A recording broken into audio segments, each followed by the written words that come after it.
I still remember the night Juba's story began, the night that changed everything in Oko Kingdom. It was quiet, too quiet, with the kind of stillness that makes your skin crawl.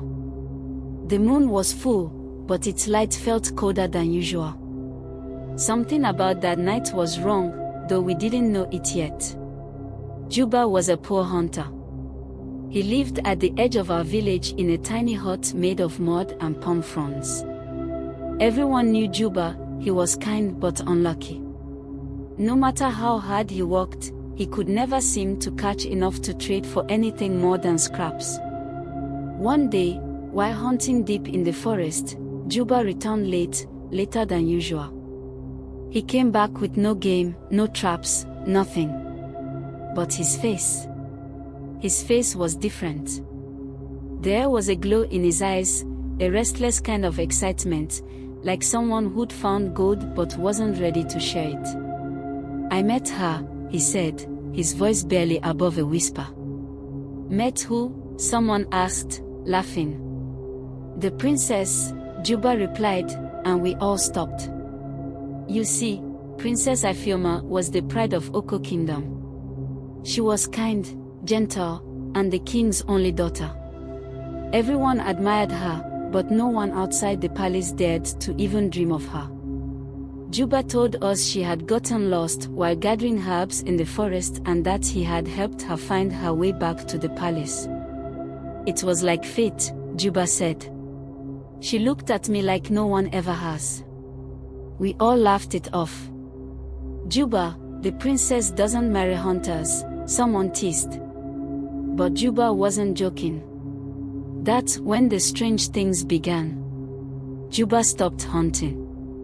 He spent his days wandering around the edge of the forest, staring at nothing. He talked about the princess constantly, saying she had promised to visit him.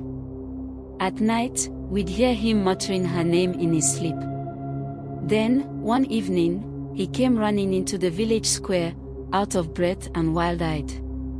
"She came to me," he cried. "The princess came to me in the forest. She said she loves me." The elders shook their heads. "Stay away from that forest," they warned. "You're chasing shadows, boy." But Juba didn't listen. He said he was going to meet her again. That night, he disappeared into the forest, and none of us saw where he went. The next morning, the news spread like wildfire. Princess Ifeoma had fallen ill. She wasn't speaking, eating, or moving. The palace healers said she had been cursed, but no one could explain how. That night, some of us decided to follow Juba. We couldn't let him lose himself to whatever madness had taken hold of him. We followed him into the forest, moving as quietly as we could. The deeper we went, the darker it became, even with the moonlight above us. Finally, we saw him. He was standing by a tall, old tree, speaking softly, like he was talking to someone we couldn't see. "Juba," we called out. "Come back." But he didn't move. Then, we saw it, a figure stepping out from the shadows. It looked like Princess Ifeoma, but something wasn't right.